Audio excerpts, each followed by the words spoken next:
Well, greetings, students. This is your mounting bracket file that I gave you. We're going to be doing some pocketing on this and some periphery milling. So that's what we're going to get started on here right now. So bring up your file and let's begin this project. You'll notice that the project here is a 1/2 inch thick. It is made of aluminum 6061 T6. You'll notice that there's a pocket here that is 250 deep, and then there's some through holes, so 1.750 and a 2.5. And then we have this periphery going all the way around.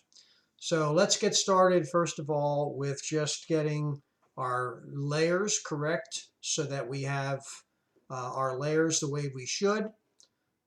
Namely that we have our geometry and our dimensions and machining all separate. So if I uncheck geometry, you'll see that my geometry disappears. If I uncheck dimensions, it gets rid of all my dimensions, including the template. So that's probably the best way to do it. So when you uncheck dimensions, it gets rid of everything so that you're right down to where you're looking at the geometry and you can begin to do the machining operation. The next thing we want to do is make sure you have a machining category, and then since we're going to be machining this, we need to make sure that machining is highlighted blue and it is current, meaning a red box around it. So here is our part now, basically cleaned up, and we don't have anything in the way. And one of the first things I want to do is I notice that there's some lines here that represent the center of these. You'll want to delete those.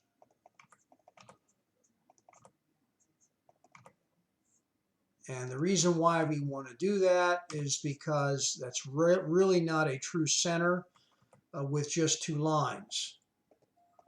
You may also want to get rid of the center line here after we're done making a point here, but we'll get rid of the center line and then we'll put our center points in place. So right now I'm going to click on point, go back to geometry, make it current, click on point, and create an intersection while I have this center line here, there, and there, and there, and there, and there, and there.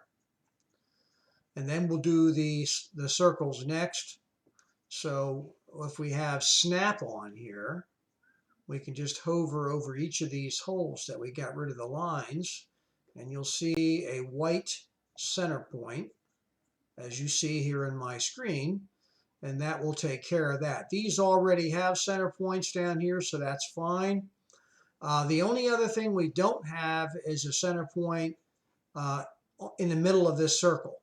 But you see it's showing up right there, so under snap. So I'm just going to go ahead and click that.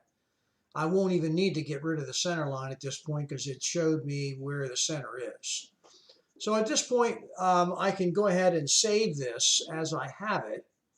I'll zoom in on it and I'll save it. And probably the best thing to do is make sure your dimensions are on, shrink this down, zoom in, and save it so that everything you've done right now is saved. Then we got to go back to machining again and make it current. And let's uncheck our dimensions and get back to the machining part of this. The first thing I'm going to do is to do the holes. So I'm going to go up here and I'm going to do the manual P-top. I'm going to start here around 6 o'clock and I'm going to move around. And by the way, you might want to make sure that you are under default attributes so that the chain is blue, which is our default. Start here, move around, create your, whoops, I'll make sure we're in P-top here, Bob. All right, start here, there, over here, to the center if we can pilot that out. here, here, here, here, and lastly in the center of that hole. And then we'll close it under the cycle stop. All right, so we've done that. We will need to create an operation for tapping, so we're going to have 1, 2, 3, 4 point chain for just the tapping. The rest is basically drilling, so we're okay with that. So we'll make a P-top starting here, going there, there, and there for our tapped holes. Okay, so the next thing you need to do is make a chain around this pocket. We're going to be doing a pocket function, as I said, actually 3 of them here. So we're going to create chains around the rectangle, or actually the square, and these 2 circles. So I'm going to go up here to Auto Chain, and I'm going to start down here about 6 o'clock, go to my left, and then re-click to the center, and that creates that chain. Up here, I'm going to start at 12 o'clock, go to the right, and that completes that chain, and then the same thing here. So now we've got the chains of all the stuff we're going to be doing in the middle, or in the middle area here of this profile. All right, so now we can do the outside periphery. What we need to do there is we need to create a point down here at the lower left, because we want to use that as our start point for our chain. So I'm going to go back to geometry again. I'm going to say current, and I'm going to go to point, and I'm going to say intersection, and I'm going to say intersect there to there, and then close that out. Then I'm going to create a point away from that where we can begin milling. So I'm going to pick up my point here, say yes, and I'm going to say copy, translate, and I'm going to say minus 0.5, minus 0.500 in X, and minus 0.500 in Y, so that it'll go down there on a 45-degree angle. And I'm going to say copy this time, so it will copy it. And let's see what happens here. And then you'll see down here is my point, my start point for doing the outside periphery. Okay, so we can go back now to machining and current again, and then we can create our profile around the outside perimeter. So I'm going to use auto chain again. I'm going to pick up this point. I'm going to advance to the next point, and I'm going to stop back at that point, and it creates my chain all the way around. So pretty much that's really all I need here for the machining operations. The next thing we need to do is to select some tools. So I'm going to go ahead and save this, and I'm going to go down here to machining. Go up to machining, and then solid mill traditional, and I'm going to click on solid mill traditional so that Esprit knows that I am actually doing a milling operation. The next thing I have to do, and very important, is going to be to put my center, or my reference point to this whole drawing on the lower left. If I uncheck the dimensions, you'll notice that everything is taken off the lower left-hand corner. Therefore, I must be consistent with that with Esprit, with its center point, and I'm going to say Edit, Move Origin Point, and click right on that point. So now my reference point in Esprit now is the same as what the drawing is, the lower left-hand side. All very, very important. If you don't do this process that I'm showing you now, there'll be mistakes made, and you'll have to go back and redo it. And I'm sure you're not going to want to do that. All right, so I'm going to save this.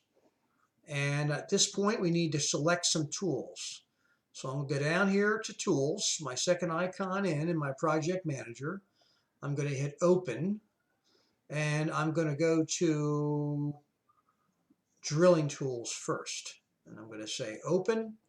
I'm going to pick a number 3 center drill and bring that in. And then I'm going to open it again.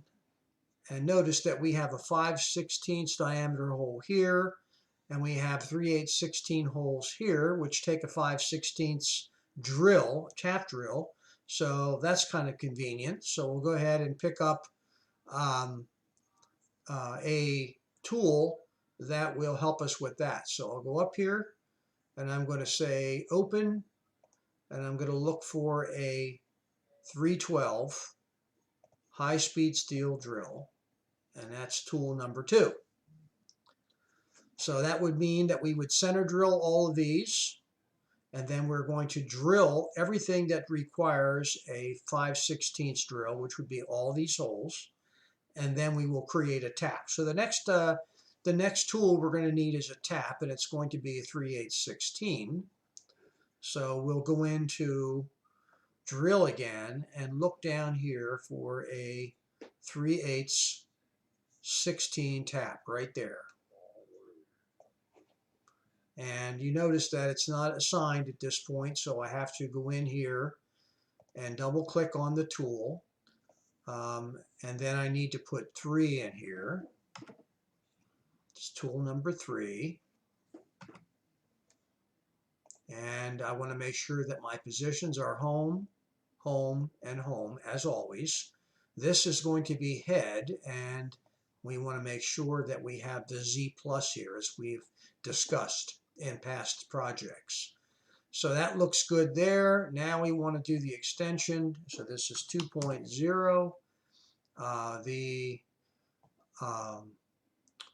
The drill itself is going to be, the tap itself is going to be, I'm going to say 2 inches here. And I'm going to say this is going to be 1.75.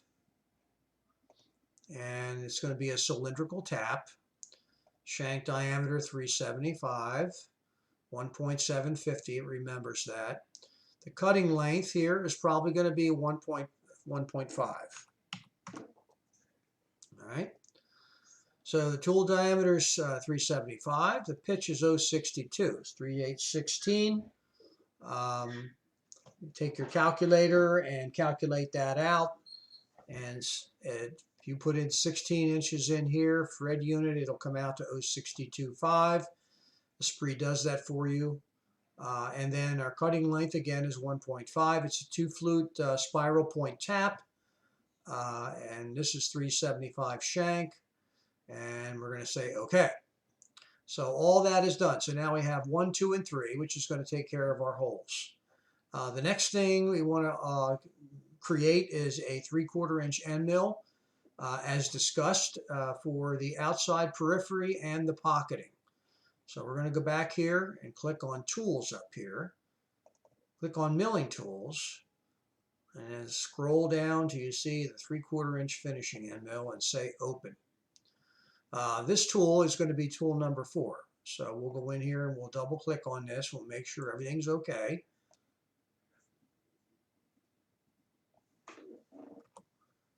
So it's tool number 4, we said.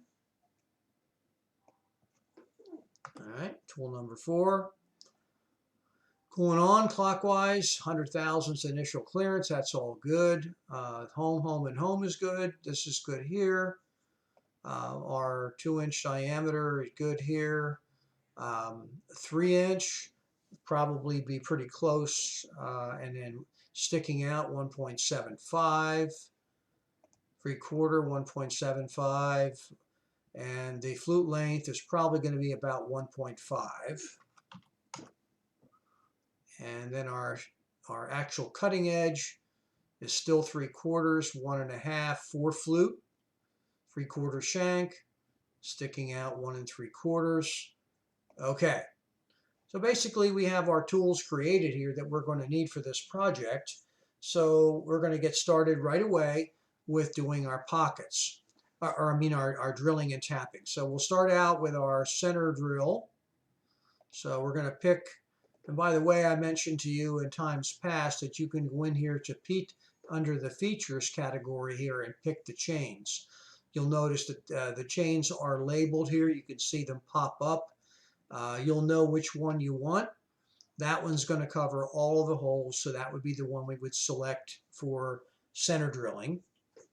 So we're going to say, after we've picked that, machining, solid mill traditional, drilling, and we're going to come up here under general and pick up the number 3 center drill, 2000 RPMs. This will be probably 25 point, and we'll go ahead, and this is going to be a one-shot drill, G81, no reverse. Total depth is going to be 0.2, 200 thousandths. Starting depth is 0, no chamfer diameter. Tip is already included, yes. These look all good here. Can cycle, yes. Okay. So if we create an isometric here and hit the simulation parameters, we can click on plot geometry and scroll the speed down a little bit so we can see what's going to happen here. And if we click on this solid here, it'll show us machining those holes. All right.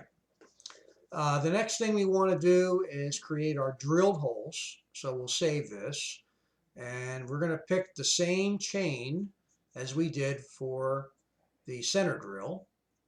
And by the way, while we're at it, let's go into this drill again. And under the category here, put in C drill. C-drill. That's just our label, our operation name, and we'll say OK, and that'll fix that. So we can distinguish between center drilling and our 5/16 drill.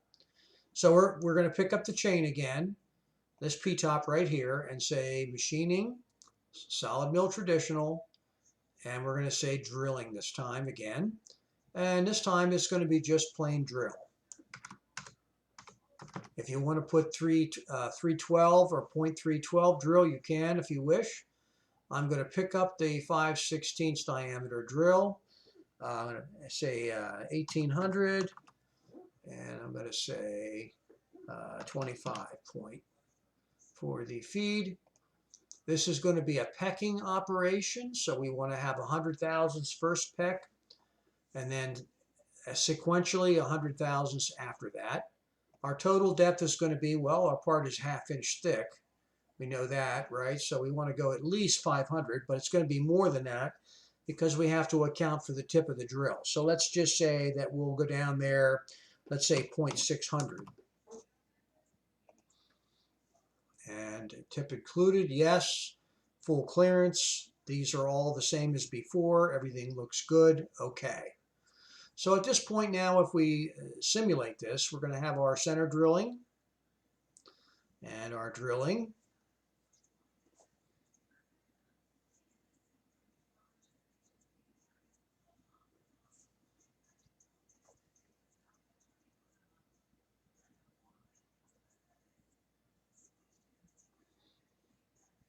All looks good. All right, so now we need to do the tapping operation next, and we have to pick the different chain, the chain that covers these 4 holes only. So if you look up here and look at these P-tops, you'll see the second P-top here is for the 4 tapped holes. Machining, solid mill traditional, and it's still going to be a drilling operation, but you have under drilling, you have tapping, boring, and so on. So we're going to call this tapping. All right, and we're going to pick up our tap here, 3/8/16. We're going to go ahead and put in here 600, and it's going to already calculate the feed. Because remember, if we're at 600 RPMs, we multiply that times the pitch, and you should get 37.5, and the spree does that for you. Then under the drilling category, we're going to call this tap. And the rest of this there's no reverse, it's 600 deep. Make sure we get all the way through, just like with the drilling operation.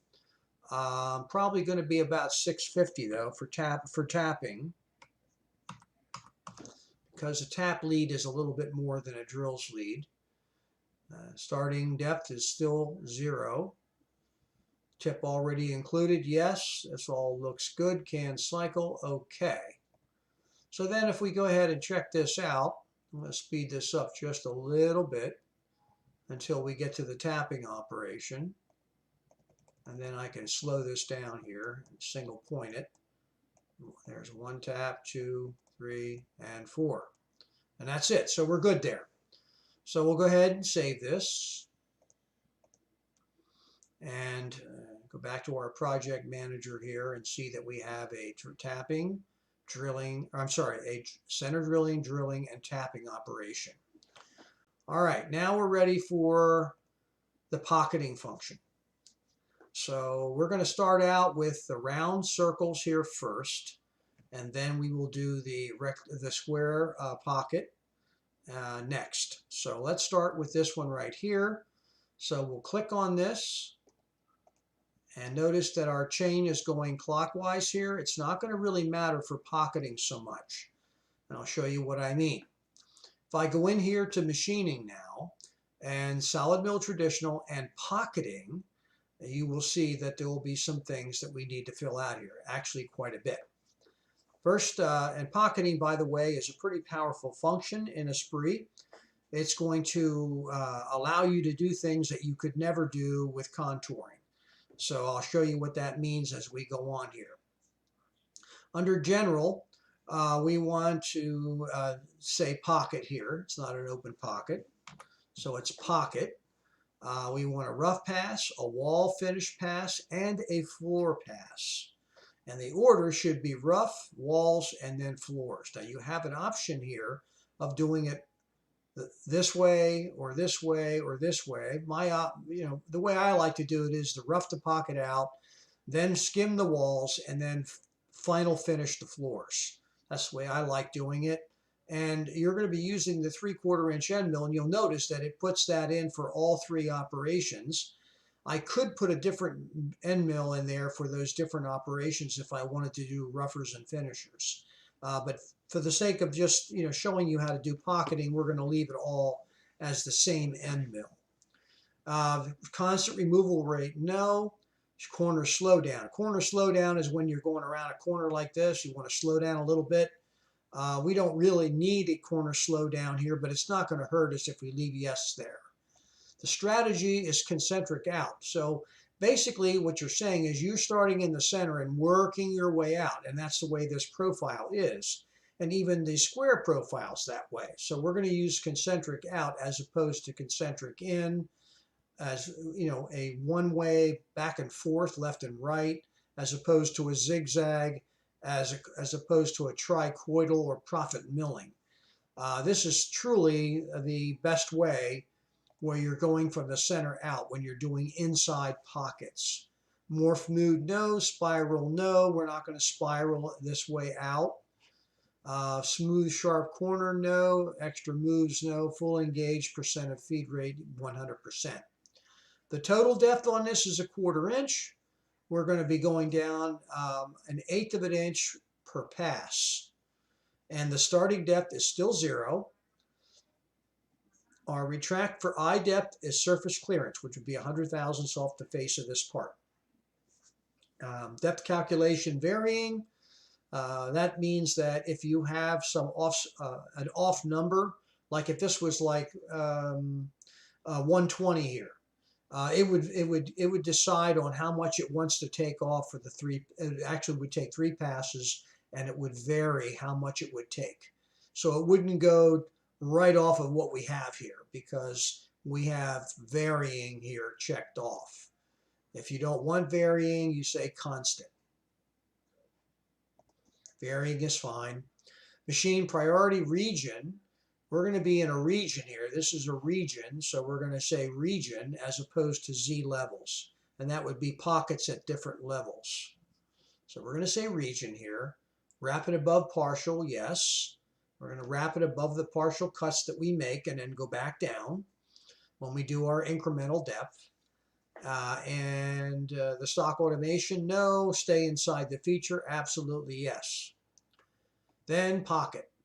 This is a category here where if you had an island in the center of this, you would actually click on that island and put it in this box, and it would know to miss it with the 3/4 inch end mill. A retaper from the feature, yes, there's no taper in this, but still it's good to leave it active. Rough, so I'm going to say, we can put in here like 2,700 RPMs. We can go in here to 25 point, and this we can put in here, let's say 18 point, and that'll be our feed speeds. We're going to start out machining this conventionally, so that'll be a clockwise motion here when we go from the center out. Step over, we want to step over not quite the thickness or the radius of the end mill. You can go a little more probably, but you have to watch you don't leave any areas unmachined. So I'm going to be safe, and I'm going to say 0.360. 360 thousandths, we know our end mill's 3/4, so half of that's 375. We're going to have stock allowance on the walls, 10 thousandths, stock allowance on the floors, 10 thousandths. We're going to say helical contained as entry exit, very important category. You have possibilities here. You have plunge, which we have a hole in the center, so we could plunge it if we wanted to. We have contained, helical contained. We have plunge at a point, and that's what we would do. We would click on that, and this would be the point we'd pick. And then you have the XY, helical at a point, ramp contained, and helical contained. The helical contained is good because you're staying within what Esprit knows as this perimeter here. It already knows what diameter it is and where it is, so it's going to stay away from the wall when it's helically contained, meaning it's going to go down and go in.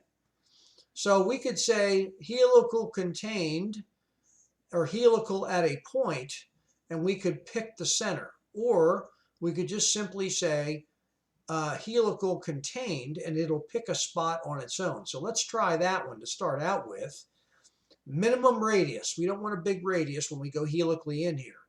We don't want the hole. The hole is not that much bigger than the 3/4 inch end mill, so we want to be careful we don't helical out to where we actually take some material from the wall. So that's good. Maximum radius 100,000, so it's got that range. And the angle is 10 degrees. That's pretty nominal. Edge clearance 50. And then we have our wall finish. Again, they want you to fill in some feeds and speeds. 2,500. This can be like 25 again. This can be, let's say, 18 again. And that'll be fine. Number of passes, we're going to say 1. We can do a spring pass if we wanted to, but we're going to say 1. Now, the cutting strategy. We know we were going to go conventionally. That's what we put in for the rough cut. Now, with pocketing, the beauty of pocketing in Esprit CAM is that you could go either way on your finish cuts. And since climb milling always gives you a better finish, I'm going to say that the cutting strategy for my finish for the wall is going to be climb. So it's going to ignore my chain, which goes clockwise, which if I were milling this out would be actually conventional milling. It's going to ignore that, and it's going to go the other way. So if that be the case, then we have to say, okay, well, if we go to the left of this and go counterclockwise, then we know that that would give us climb milling. So that's why we have yes here and left right there. Offset register 2. We have to be careful about that. We look at the end mill. So I'll go under the tools here. 3/4 inch end mill is 4. So I want to make sure that I put in here offset register 4. Very important. It doesn't remember that for some reason. I don't know why they haven't fixed that by now, but you have to be careful that you put in the correct offset for that particular tool. If it's tool 4, it would be offset 4. The register value, since we're not doing cutter compensation with full radius value, we're going to be center point cutting this too. so the offset value is going to be 0. The radius that I want to come in and go around here is going to be 100 thousandths in and out. All right, lastly, for the machining part of this, we have the floor finish. So we're going to go up here and we put in here, again, like maybe 2500, and we'll put in here 25 point, and again 18 here, and that will give us plenty of speed for aluminum for doing the final cut here. All right, so cutting strategy, we also want this to be Klein milling, so I'm going to leave that go and leave it what it was. 360 is still good here. For step over, passes exist at both. That's safe. Incremental depth, nothing. No allowance on the walls or the floor after this. This is our final cut. Again, we're going to use helical contained, just like we did before. And we can also use the maximum 0.1, I'm sorry, 0.05 before, and 0.1 here. I think that's what we had. Let me just double check.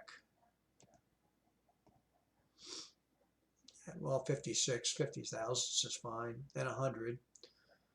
So 50 and 100, 10 degree angle, exit mode up, retract distance is 100 thousandths, links. This is basically just our clearances, and that's 100 thousandths, so return and retract plane are 100 thousandths. Then I'm going to say OK. So what's going to happen here is it's going to start machining out of the middle. So we'll put this on isometric. We can actually stop this and just pick up the pocket itself and see what that looks like. Okay, so that looks pretty good. In order to be able to see this a little better, let's use our outside periphery here as a means of creating a simulation parameter. Normally, if we were to do 1,000 pieces of this, we would have this on a plate. This would be a plate larger than the part, and then we would be able to see it. So we can even do that. Why don't we do that? Let's just create a outside periphery here that's a little bit bigger than our part, because we have to machine the outside periphery anyway. So I'm going to use segment 1. I'm going to pick up this segment and come out here 0.25 and create that line, and then the same here, and then here I'm going to use a full line for that. So I'll get line 1, 0.25, and out here same thing, enter 0.25. And what we can do now is we can extend the lengths of the lines that I have here for the shorter ones. So I could click on keep and push down on my shift key and then left click, and it will extend these lines, and then I can keep them. So I'll say keep. I want to keep this. I want to keep this, and I want to keep this, but because I have a line here, I better just use trim. So I'll trim this off, trim that off, and trim that off.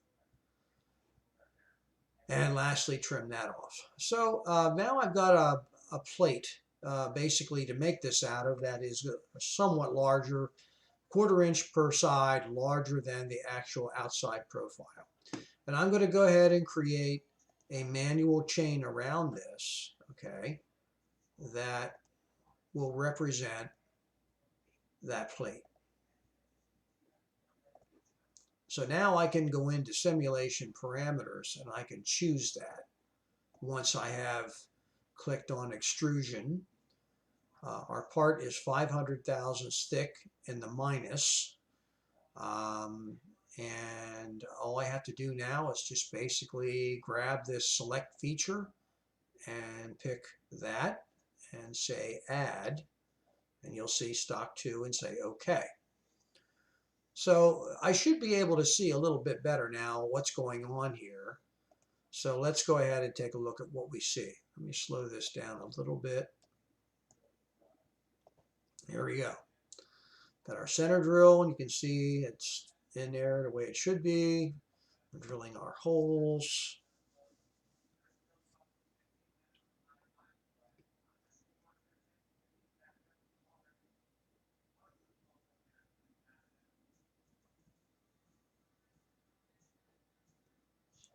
Tapping. Now we do our periphery, our machining our pocket here. And we want that to go all the way through. So we have to make sure that we change that. So in the pocket here, I want to make sure that I'm going all the way through this piece. It isn't 250, it's actually 500, so put 500 in here. And I would say 0.520 to make sure it goes all the way through. And the incremental depth, you can make that probably 0.260 maybe, to make sure we have our 270. Let's go with 0.270. And that way, we'll be sure to get all the way through. You'll see it moved it down already. So now if we were to do this pocket again, just the pocket, you can see that it goes all the way through. So we're good there. All right. So the next one we want to do, it's going to remember all this. So I'm going to go to my next one, which is going to be this through hole. And I'm going to say machining, solid mill traditional, and pocketing again. And the exact same dialog boxes are going to come up. And everything is going to be okay here. It already knows how big the hole is because you can see that it's grouped. So I really shouldn't have to change anything here. We're going to be still using all the same end mill, the same speeds and feeds, the same depths because it goes all the way through as well. And we should hit OK. And I think we'll find that the second pocket will go all the way through as well. All right, so there you go. Actually, the truth is we don't even need a floor finish on that. We could probably do without that floor finish, but we'll get back to that later and we can adjust that. Now we can do this pocket right here, which is our rectangular pocket. And I'm going to say yes, and machining, solid mill, and I'm going to say pocketing again. And this, I'm going to make sure that I only can go down 1/4 inch. So I'm going to put 0.25 here, or 0.25, and I'm going to say 0.125, which will be half of it, okay? And pretty much that's all I really have to change. I'm going to have a floor at this point, unlike the other two. So I can simply use, everything that I have here for that as well. We want concentric out. So we're going to say yes, and let's see what happens here. So for this pocket, you can see it goes down 1/8 inch, and then it goes down, and then it goes back and does the wall, and then it does the floor, and we're done. So if we go up here to simulation parameters here, and we go to options, and we uncheck plot geometry and hit OK, we'll get rid of some of these lines so we can see a little bit better what's actually happening.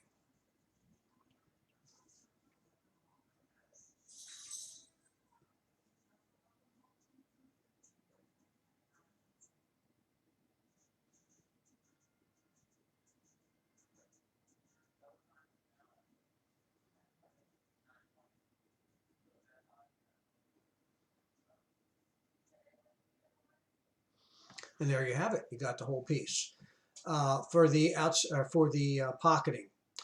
All right, the last thing we need to do here is the outside periphery. So I'm going to go to top view here. And what I'll do is I'm going to pick up the actual outside periphery chain right there, and I'm going to still use the 3/4 inch end mill.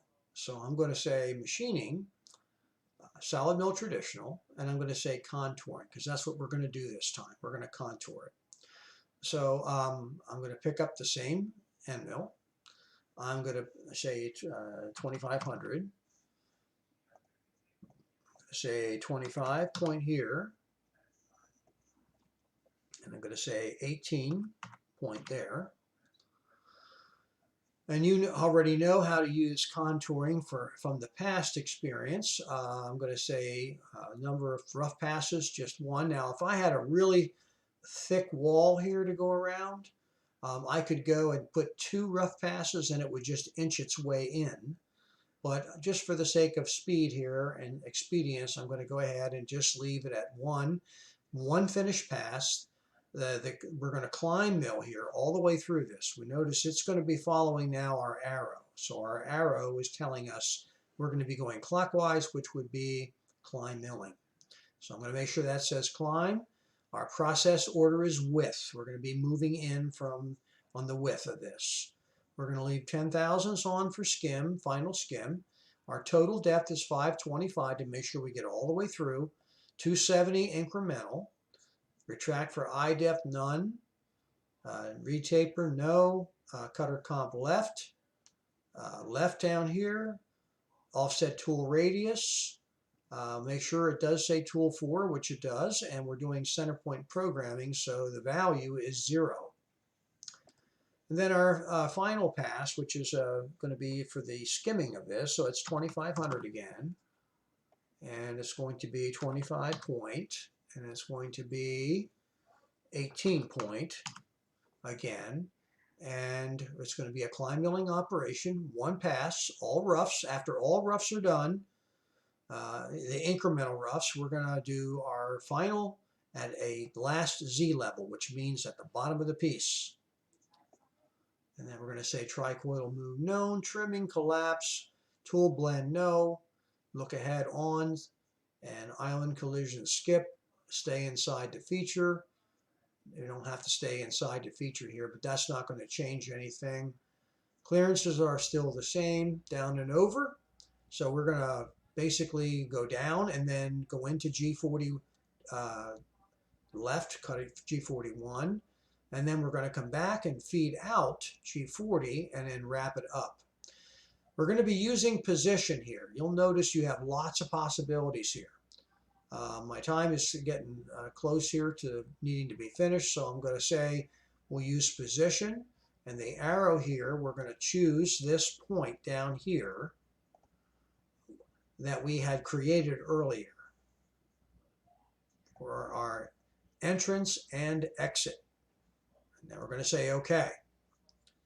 So now if we do the outside periphery here, that's what you're going to have. So doing the whole entire thing, we will start at the beginning here and machine this out.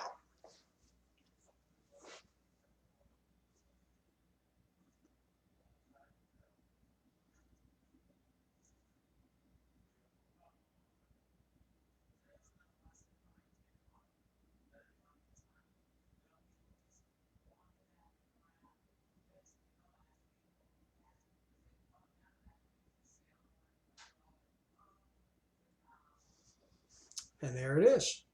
That's the final piece. All right, so we're going to stop there, and I'll talk to you soon.